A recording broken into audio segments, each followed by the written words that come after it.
Hola, buenas. Vamos a empezar con el auxiliar que les tenía pendiente. Así que, bueno, lo primero, disculparme por no subírselo a tiempo, porque hubo unos problemas con la materia que hasta ese momento no habían visto cierta materia. Entonces tuve que, o sea, no me dio el tiempo para actualizarlo y básicamente por eso lo estoy haciendo ahora online. Así que igual a como un poquito de compensación, les subí un poquito más de ejercicio, les puse 5, 5 o 4, no me acuerdo cuánto era el total, pero les puse un poquito más de lo que había en un inicio. Entonces, para que vean un poquito más de materia y tengan un poquito más para poder desarrollar. Entonces, lo que vamos a ver ahora, la pregunta uno, es básicamente estimador de máxima verosimilitud, ya que es uno de los estimadores que ustedes deben manejar, aparte, por ejemplo, del máximo posteriori y todos los otros estimadores que seguramente han ido viendo en el curso. Entonces, este ejercicio es como, digamos, un poquito introductorio, porque básicamente, bueno, y como contexto general, para que se entienda un poquito de qué hablamos con estimación, a diferencia de la parte de detección, con estimación nosotros queremos estimar un cierto parámetro que pueda estar caracterizando cualquier sistema.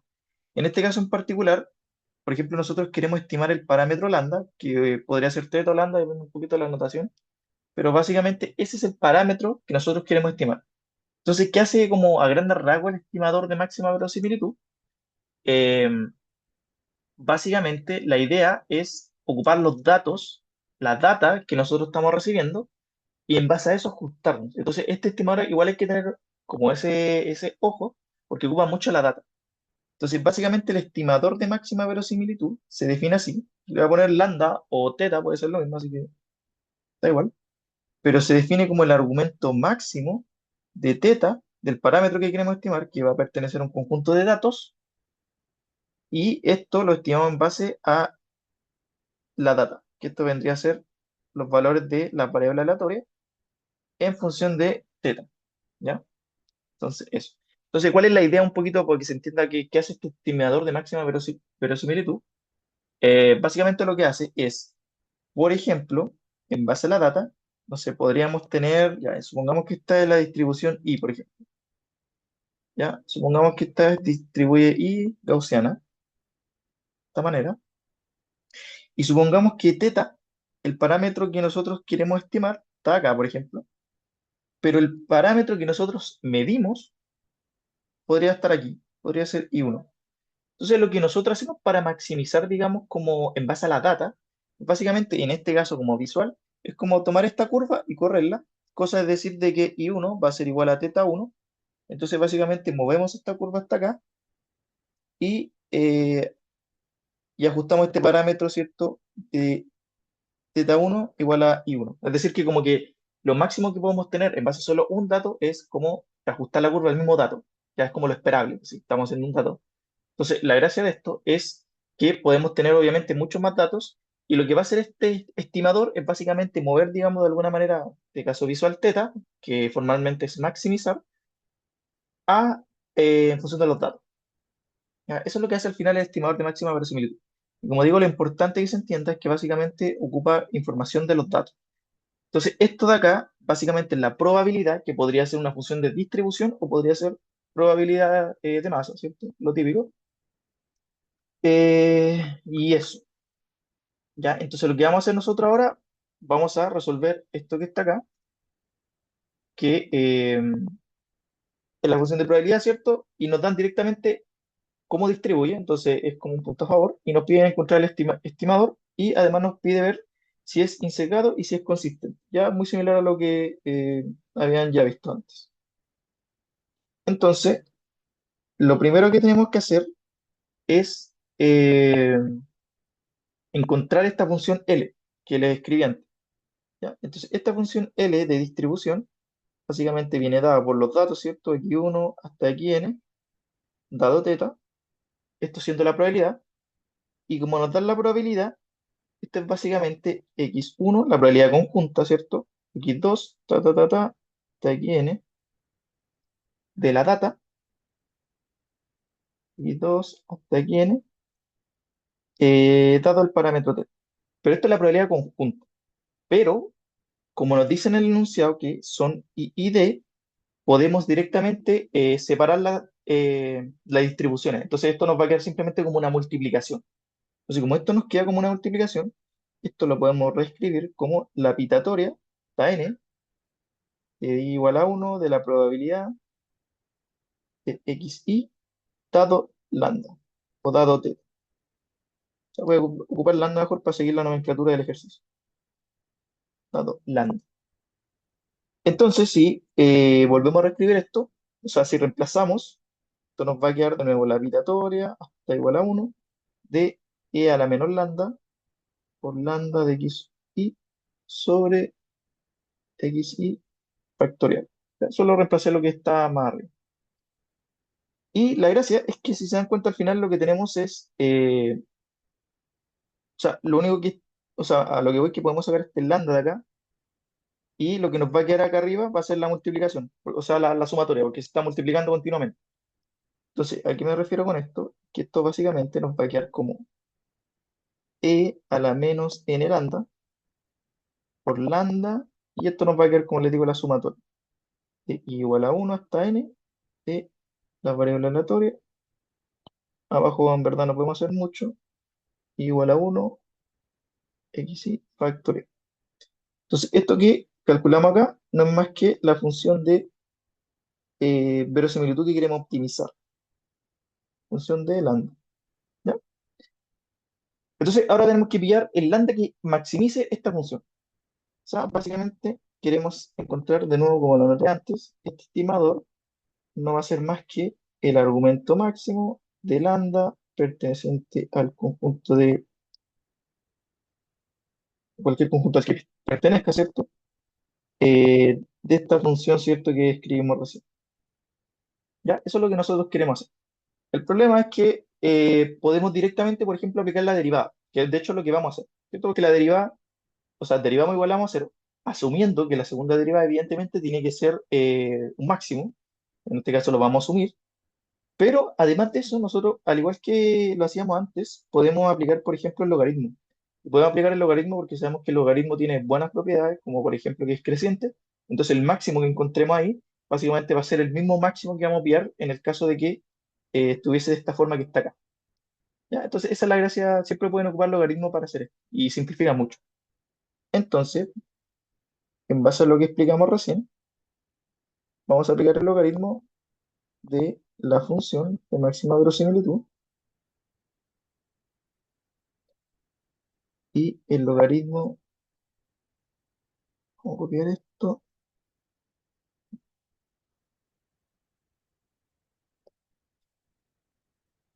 El logaritmo de todo lo que está ahí. Ya, entonces aquí en verdad podemos ocupar propiedades, ¿cierto? Del logaritmo. Y de hecho esa es la gracia de ocupar el logaritmo básicamente. Y es que esto lo podemos dejar como menos lambda n más eh, el logaritmo de lambda, la sumatoria de n igual a uno está sí. Y por último menos lambda, o sea, logaritmo de n.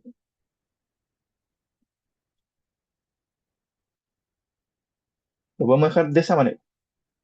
¿Ya? Y de hecho, ahora podemos ocupar algunas propiedades del logaritmo, como por ejemplo de que tenemos la exponencial acá, entonces nos va a quedar solo el exponente, y lo otro que tenemos acá es que tenemos una sumatoria que está en el exponente, que en el logaritmo simplemente pasa multiplicando. Entonces, de manera como resumida, esto nos queda menos n lambda, más la sumatoria está n de igual a uno de x sub i por el logaritmo de lambda. Y esto es cierto que tenemos una pitatoria, pasa a ser una sumatoria, entonces por eso tiene muchas ventajas ocupar el logaritmo. Ya, eso es lo que obtenemos. Entonces, lo que nosotros queremos ahora es maximizar esto que está acá. Maximizar, ¿cierto? Pero obviamente solo para lambda. Eso es lo que buscamos. Entonces, vamos a aplicar la derivada e igualar a cero. Entonces, o sea, como queríamos el máximo,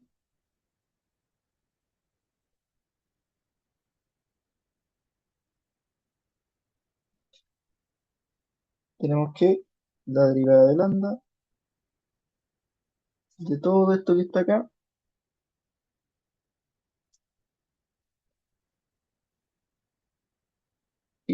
vamos a igualar a cero. Entonces, directamente, por ejemplo, vemos, no sé, que el término que tenemos acá no aporta en nada. Tenemos de que acá esto se nos va a ir a uno, ¿cierto? Y esto nos va a quedar como uno sobre lambda. Entonces, esto lo podemos reducir a menos n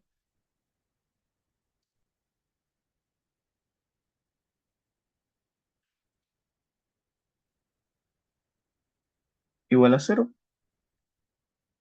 Y al final, como queremos nuestro lambda, el lambda, ¿cierto?, que optimiza esto, va a ser igual a uno hasta n, de x sub i hasta n. Entonces, finalmente obtenemos el estimador de máxima verosimilitud para este caso. Y esa es como la idea de este tipo de problemas. Estimador de máxima verosimilitud. Ya, como les digo, es súper importante y de hecho, si se dan cuenta, esto es como muy parecido a la media. ¿Ya? De hecho, si se dan cuenta, es como interesante eso. Pero lo que es interesante y lo que deben considerar es que, de nuevo, este parámetro es muy susceptible a los datos. ¿Ya? De nuevo, este estimador es en base a los datos. ¿Ya? Entonces, ahí tenemos la primera parte. Y luego nos pide básicamente ver si es insecado y si es consistente. Ya, entonces eso igual es más o menos directo. Entonces, para la parte 2 vamos a ver primero que sea secado.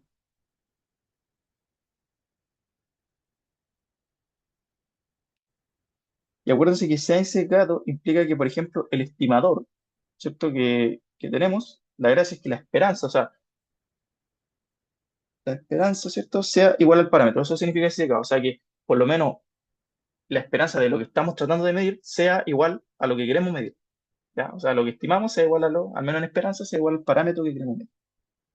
Entonces, tenemos que hacer eso. Entonces,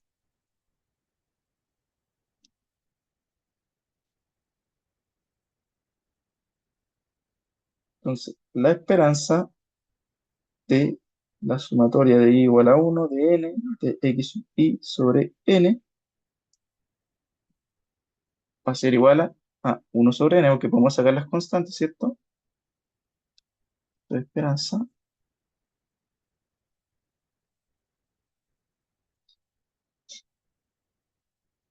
tenemos esto que está acá, y la gracia es que podemos, ¿cierto?, introducir la esperanza dentro de la sumatoria. Si se acuerdan de estas propiedades de probabilidad, entonces esto nos va a quedar como la sumatoria de igual a 1 hasta n de la esperanza de x u i. ¿Ya? Y esto de acá, la esperanza, como sabemos la distribución, ¿cierto? Que nos dicen que distribuye Poisson, ¿cierto? Nos lo dicen por enunciado. Entonces, hay que recordarse que I distribuye Poisson, eh, Poisson de parámetro lambda. Eso implica de que la esperanza, como lo hicimos en algún auxiliar, tiene que ser lambda. Y como lo estamos haciendo n veces, esto no va a ser más que n por lambda. Y esto, si se dan cuenta, no es más que lambda. Entonces, por lo tanto, el estimador es insecado.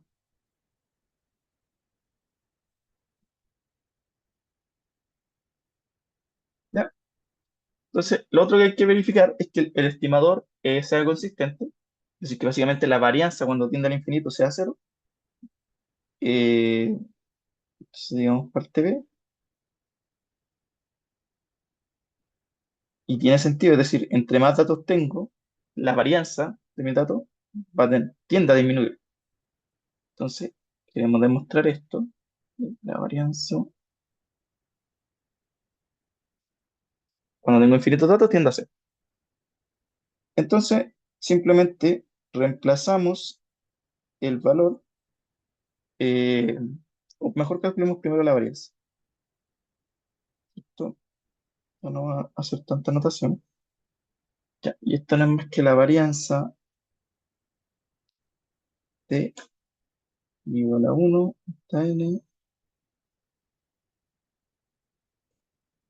Acuérdense que el término uno sobre n sale cuadráticamente y esto nos queda con la varianza.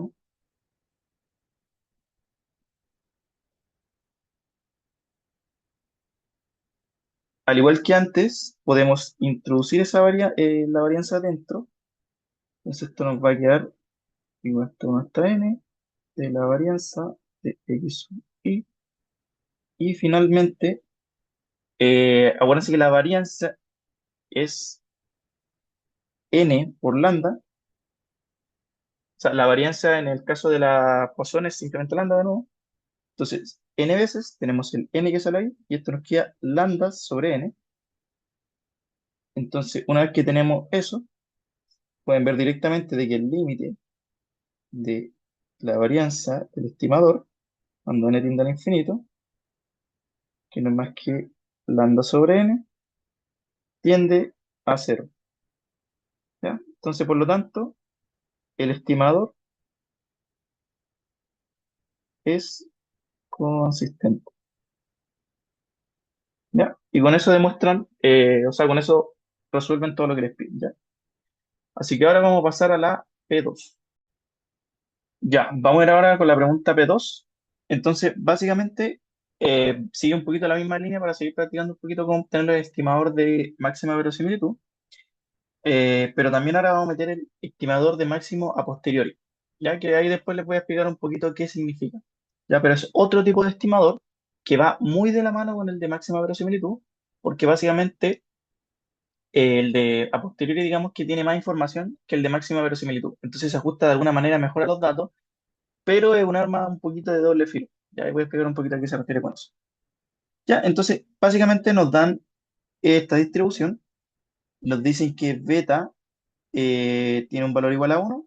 Entonces básicamente eso va a hacer que nuestro rango de las variables aleatorias se limita a 0 a 1.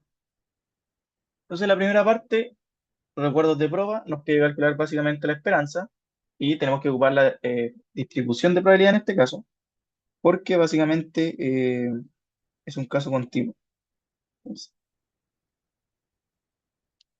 Entonces la esperanza,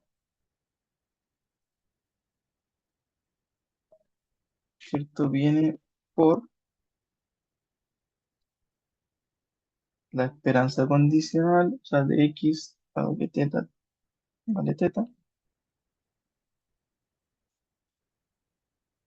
y eso no va a ser más que, como dijimos, que va de 0 a 1 de x por la función de distribución condicionada a teta, con x de teta y esto en dx.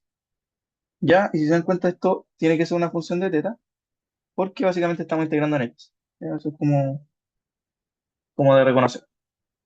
Entonces, básicamente, si ahora reemplazamos esto de acá con el término que está aquí, pues nos va a quedar simplemente teta por x de teta menos 1, esto en dx. Esto no es más que el teta lo podemos sacar afuera y esto nos queda sumado. Entonces simplemente nos queda x de teta, que a términos prácticos es simplemente una constante. Entonces si integramos esto que está aquí, nos queda teta partido por teta más uno, todo eso por x de teta más uno, y esto evalúa entre cero y uno, por lo que al final tenemos que esto vale teta, teta más uno, la misma constante para ambos, y la evaluamos en cero y uno, al final nos queda uno menos cero, por lo que al final tenemos que, en base a todo lo que tenemos acá, tenemos que la esperanza de x en teta no va a ser más que teta de teta más 1. Hoy día es un particular ejercicio, pero digamos que no es nada relevante, sino que simplemente la esperanza de eso que está ahí. Para la parte 2 nos pide encuentre el estimador, ¿cierto? El de máxima verosimilitud para estimar el parámetro teta y nos pide qué se puede eh, concluir respecto al sesgo. Ya, entonces lo que vamos a hacer para la parte 2 eh, utilizaremos máxima verosimilitud. ¿Ya? Entonces, vamos a tener que, em, lo primero es que tenemos que calcular la función L, ¿cierto? Que va asociada a todos los parámetros de aquí n, dado θ, el parámetro que queremos estimar, y luego sacar el argumento máximo, que no es más que derivar e igual a cero, asumiendo que evidentemente la función tiene un máximo. Entonces, en particular, nosotros tenemos acá que esto distribuye I y D, entonces eso va a implicar de que esta distribución no es más que la multiplicación de cada una.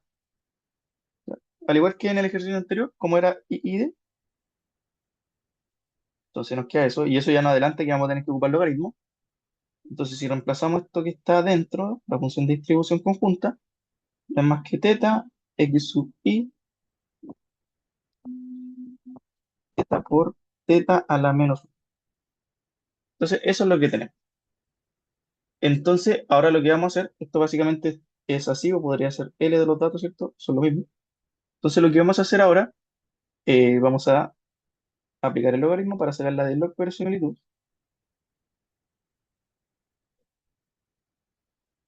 ¿ya? Entonces, eso implica de que el logaritmo, le voy a anotar L, ¿ya?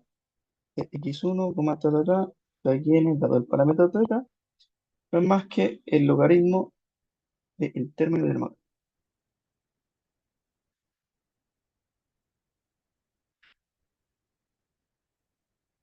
todo ese término. Entonces, básicamente, eso nos va a quedar, ¿cierto? Podemos separar, tenemos la pitatoria que no es más que una suma, en términos de logaritmo, entonces esto nos queda como igual a 1 hasta n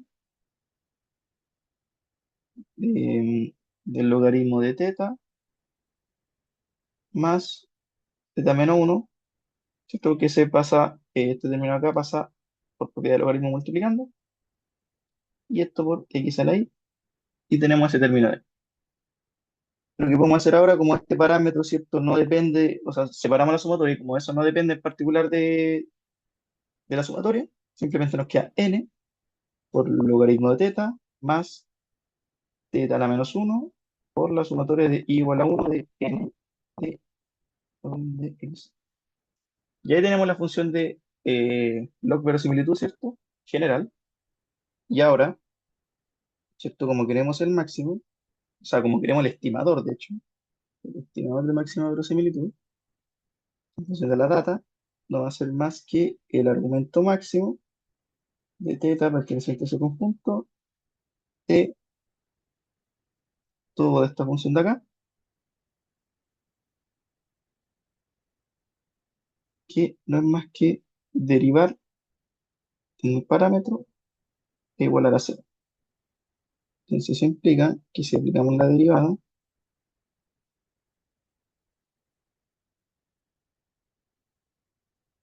igualamos a cero, esto nos va a quedar como n sobre teta más la sumatoria, ¿cierto? Porque cuando esto se separe, este término de aquí da lo mismo, y esto se va, esto nos queda i igual a 1, n, el logaritmo de x, ya, eso tiene que ser igual a cero.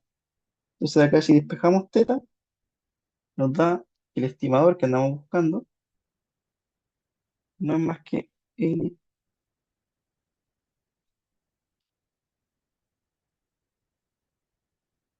n por el logaritmo de 1 sobre x. Ya. Y ahí obtenemos básicamente lo que andábamos buscando. Ya. Cosa importante quizás de destacar acá, que como se dan cuenta al final, hacer este estimador, digamos, como sencillo.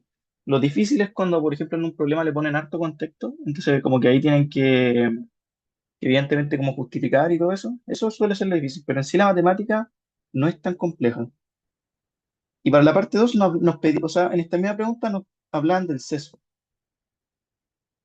¿ya? Entonces, ¿qué pasaba con el sesgo? Sesgo. Entonces, básicamente, es, si nosotros lo vemos, o sea, eso se refiere a sacar la esperanza de este estimador, que no es más que la esperanza de lo que obtuvimos acá, para ver si es secado o no, vemos que tenemos esto.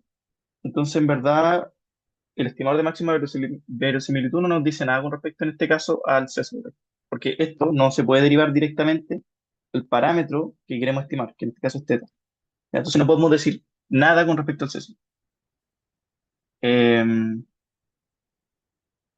Así que eso.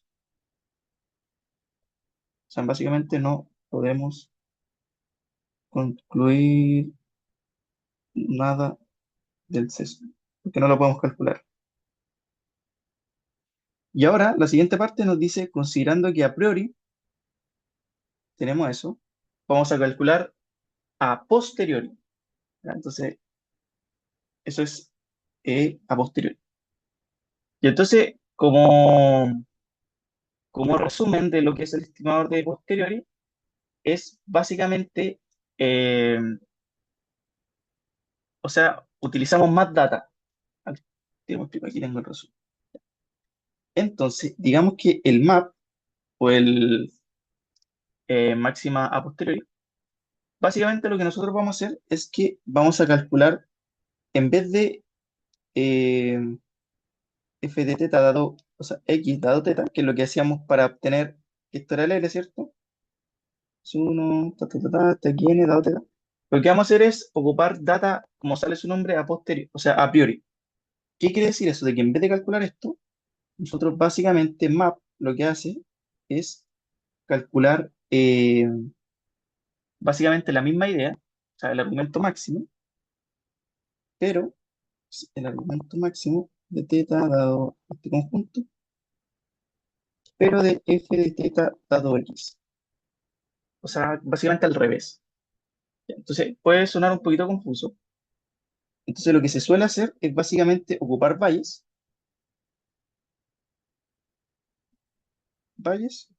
lo que nos permite dejar esto como x de teta por f de teta, dada la probabilidad de f de x. Entonces, esto es lo que buscamos optimizar.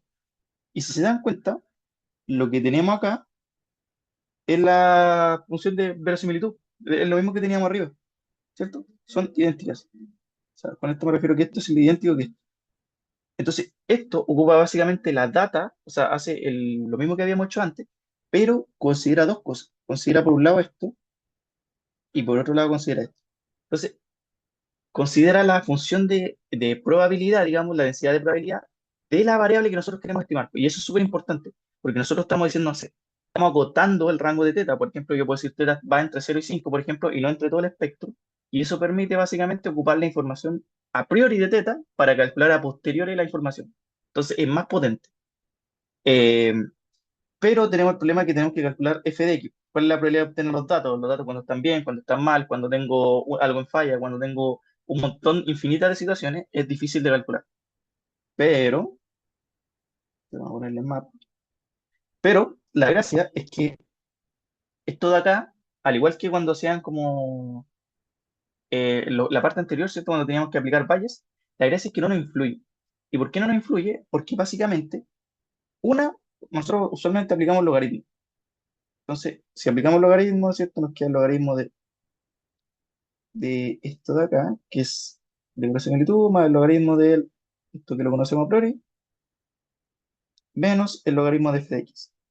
Entonces, esto lo pueden ver de dos formas. Una, que cuando apliquemos la derivada de esto, se termina muere, ¿cierto? Entonces, no afecta. Pero hay que verlo desde otro punto de vista, y es que básicamente el término difícil de calcular, f de x, no depende de la variable que nosotros queremos estimar, po. Este parámetro nunca dependió de teta, a pesar de que es el más difícil de calcular, pero no depende de teta. Entonces, al final, por eso ese término no importa. Y nos centramos en básicamente considerar eh, la función de máxima verosimilitud y además considerar cómo distribuye la variable. Entonces, esa es como la utilidad que tiene esto. Por eso se llama a priori y a posteriori. O sea, si tenemos información de antes, es como más útil. Y básicamente eso es el estimado. Y eso es lo que vamos a hacer ahora, calcular el MAP. Entonces, ya, volviendo sobre el ejercicio, tenemos que, entonces para la parte 3 queremos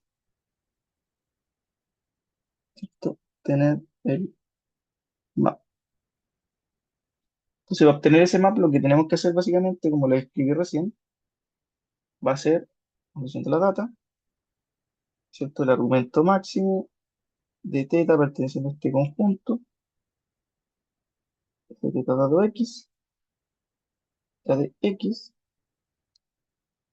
que,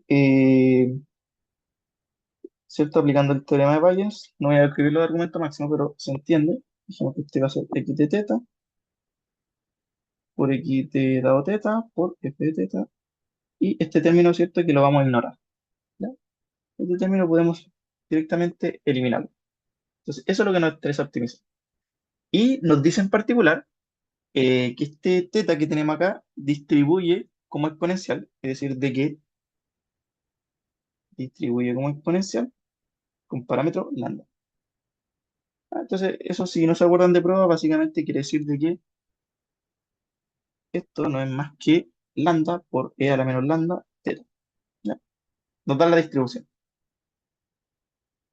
Eh, entonces, lo que vamos a hacer ahora nosotros es aplicar el logaritmo. Entonces, esto nos va a quedar nada más que aplicamos el logaritmo a esto, lo voy a anotar acá mejor. Aplicamos el logaritmo y nos queda el logaritmo de, ya lo voy a anotar directamente y después les digo qué significa. Teta por x dado teta más el logaritmo de esta distribución.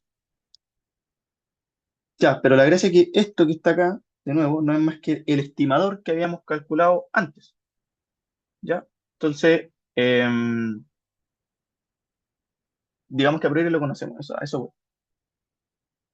Entonces, ya, entonces ese término que tenemos ahí lo conocemos, ¿cierto? Este de aquí. Y ese término que está acá no es más que el que habíamos calculado antes, que era esto de acá. ¿Se dan cuenta que este término de aquí y este de aquí es el mismo que estamos viendo ahí abajo? Es exactamente el mismo, solo que acá no tiene la notación de f de x, pero es el mismo. Entonces nos vamos a traer este término para abajo. Dicho todo esto, vamos a traer para abajo mejor. Ahí. Entonces, básicamente esto nos va a quedar como eh, el logaritmo de todo este término que conocemos, más el logaritmo de lambda por e a la menor lambda de teta. Y eso es como lo que queremos calcular, ¿cierto? Entonces, la gracia de ahora es que vamos a utilizar derivar igual a cero. Entonces, derivando con respecto al parámetro, e igualando a cero, se obtiene que el estimador de map no es más que, o sea, bueno, nos va a quedar n sobre teta, más la sumatoria de igual a 1 hasta n de x, o sea, del logaritmo de x sub i menos lambda, y eso tiene que ser igual a cero. Y eso implica de que el estimador que andamos buscando no es más que n, la sumatoria de igual a 1 hasta n más lambda. Ya es simplemente despejarlo de arriba. Entonces, con esto se obtiene el estimador de máximo posterior. ¿Ya? Entonces, la idea de esto al final es casi lo mismo. Lo que sí interesa es que acá, como digo, ocupamos más información. Ocupamos la información propia de cómo distribuye la variable teta, ya que antes no la conocíamos. Por eso te digo que esto se llama máximo, o sea, a posteriori, sabiendo a priori la información. Y este dato de acá, ¿cierto? Ya lo conocen previamente, entonces toman eso, derivan con respecto a teta e igualan a cero. ¿Ya? Eso es todo lo que hay que hacer. Así que pasemos entonces a la pregunta 3. Ya, entonces ahora vamos a pasar a la pregunta 3, que básicamente nos dice cómo, de nuevo, nos entregan un par de muestras, nos dan una variable aleatoria que en este caso es gaussiana, a su vez nos dan que mu es una variable aleatoria continua tal que mu es igual a cierta distribución. Entonces, cuando nos dan estos casos en que nos dan como la distribución completa de cada variable aleatoria y además nos dicen que mu tiene una cierta distribución, lo que nos están dando indirectamente es la distribución a priori. ¿Ya? Entonces, básicamente, a pesar de que acá lo dice, ya podemos empezar a deducir un poquito que el estimador que vamos a ocupar va a ser básicamente el estimador de máxima a posteriori. Entonces, la primera parte nos dice determina las densidades, ¿cierto? De la distribución conjunta y la distribución solita de la variable mu que queremos estimar. Entonces, esto ya lo hemos hecho mil veces. Entonces, tenemos que la distribución conjunta,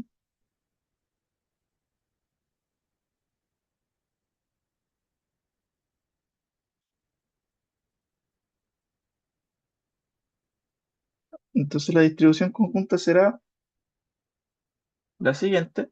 Tenemos que, vamos a darle aquí abajito, f de x de x1 x2 hasta xn, dado la variable, ¿cierto? Dado mu, no va a ser más que, como son i y d, entonces sabemos que esto no nos queda más, al igual como lo hemos hecho todo el rato, como simplemente la multiplicación de las distribuciones individuales. Entonces, x de i dado mu, y eso no es más que la pitatoria de la distribución gaussiana.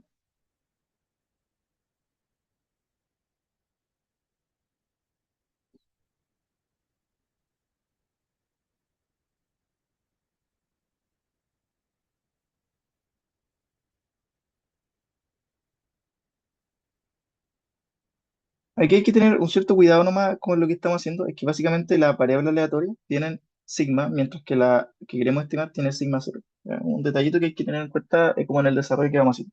Entonces, en este caso, es solo sigma. Entonces tenemos eso, y eso como es la pitatoria, ¿cierto? Y esto no depende de la pitatoria, ¿cierto? Y esto al final nos queda simplemente como la suma, porque depende solo de x de y.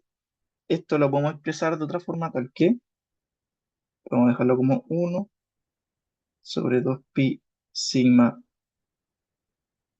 cuadrado a la n medio, y así nos sacamos la raíz que tenemos ahí, por e a la uno sobre sigma cuadrado, por la sumatoria de 1 hasta n.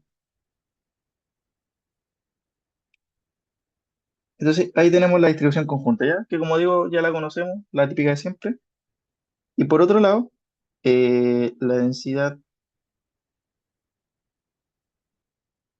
de mu, la densidad de probabilidad de mu, del parámetro que queremos estimar, que nos dicen que es normal 0, sigma 0 al cuadrado. Entonces, básicamente esta distribución,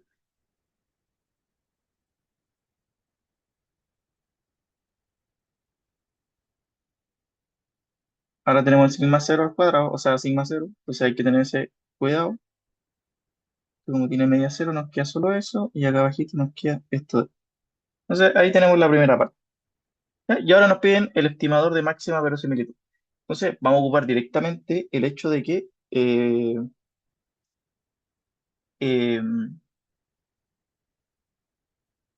o sea, el logaritmo, ¿ya? Para no anotarlo varias veces, pero lo que buscamos al final es esto, de mu, ¿cierto? Tal que el logaritmo de f de x, que este es el de máxima verosimilitud,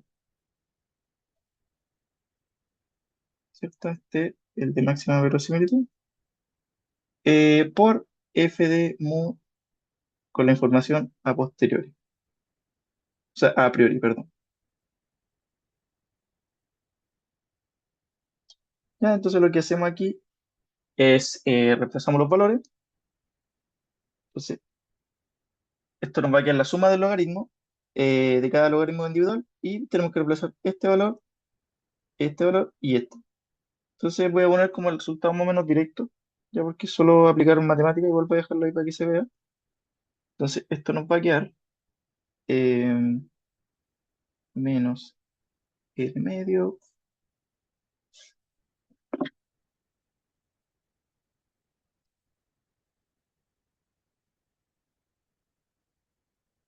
¿cierto? Como aquí teníamos un exponencial antes, ahora nos queda la sumatoria.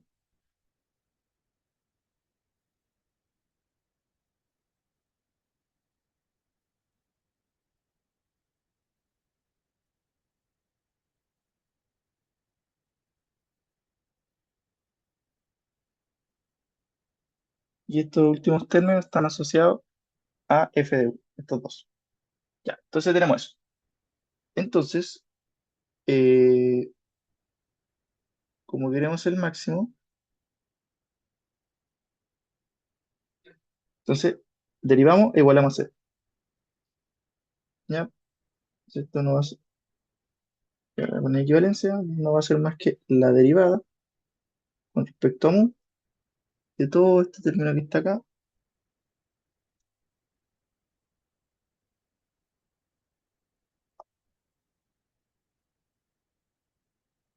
Y eso es cierto, igualado a cero. Entonces, si se dan cuenta, varios términos se van a ir. Por ejemplo, el primero aquí, este no depende de mu, este tampoco depende de mu. Entonces, esto nos va a quedar como sumatoria de...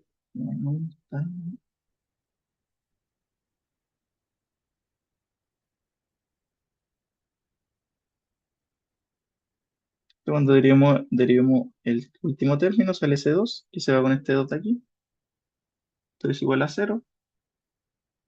Podemos trabajar esta sumatoria, ya que el término de mu no depende de n. Entonces, esto nos queda, no depende de ahí, el subíndice. Eso nos queda simplemente por n cuadrado menos igual a cero. Eh, ya, entonces vamos a seguir trabajando con esta expresión,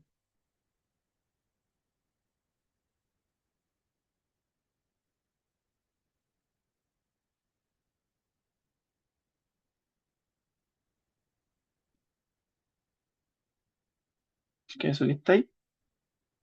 Y bueno, si trabajamos un poquito más esto, sería equivalente a que mu.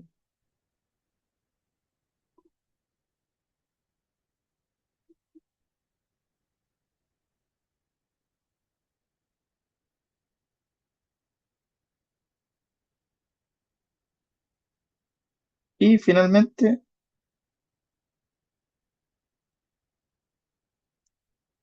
tenemos que nuestro estimador a máximo posteriori no va a ser más que lo de aquí. Voy a dividir todo por n para poder dejarlo de una manera más conveniente. Cuadrado por 1 sobre n. Ya. Y ahí tenemos el estimador que nos pide. Ya. Ahora lo que vamos a hacer es algo un poquito interesante. De hecho, es bastante interesante con respecto a la diferencia de ocupar máxima verosimilitud y ocupar a posteriori. Y que básicamente nos dice determinar el límite en que sigma cero sigma cero al cuadrado tienda a infinito o tienda a cero. ¿Ya? Y básicamente, si se dan cuenta, ese es el estimador, o sea, esa es la varianza, ¿cierto? Que depende de la variable que queremos estimar. O sea, la distribución de la variable que queremos estimar. Entonces, la idea es eso, y que cuando analizamos el caso infinito, estamos diciendo que tenemos mucha incertidumbre. Entonces, hay que ver qué hace el modelo cuando nosotros tenemos mucha incertidumbre con respecto a la variable. Y eso es como básicamente, y aquí es donde tienen que empezar como a razonar, es como, ya si tengo mucha incertidumbre, no me sirve saber la distribución de probabilidad porque básicamente tengo la misma incertidumbre, entonces solo me quedo con los datos que recibo y eso no es más que trabajar con máxima verosimilitud. Entonces, esa es la idea. Y por el caso contrario, esto es decir como que tenemos certeza absoluta. Entonces, analicemos el primer caso. Entonces, el caso número uno, cuando sigma cero tiende a infinito, lo cual es equivalente a el límite de todo este término acá, ¿cierto? De nuestro estimador.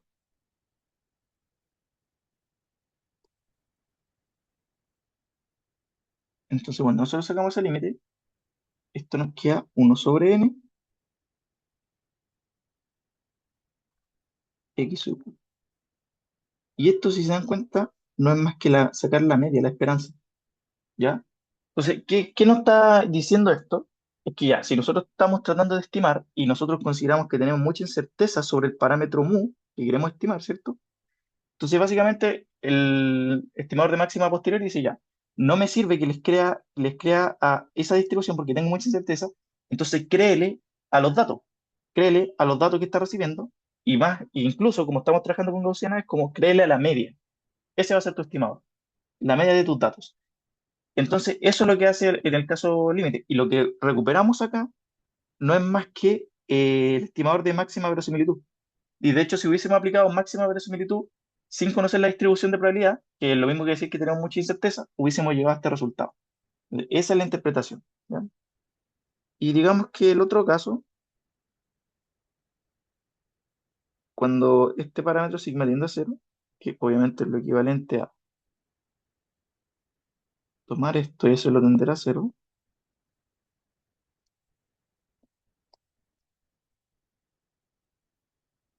esto nos da.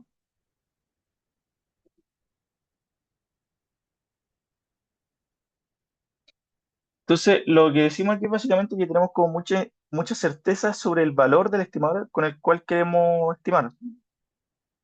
Entonces, o sea, básicamente eso, se tiene mucha certeza con el valor que sí queremos estimar. Eso es como la conclusión que uno puede sacar. Y este me equivoqué, este sí. Y sí. Ya, entonces, eso. En este caso, como que estamos diciendo eso, que tenemos una varianza muy, muy pequeña. Entonces, como muy certero.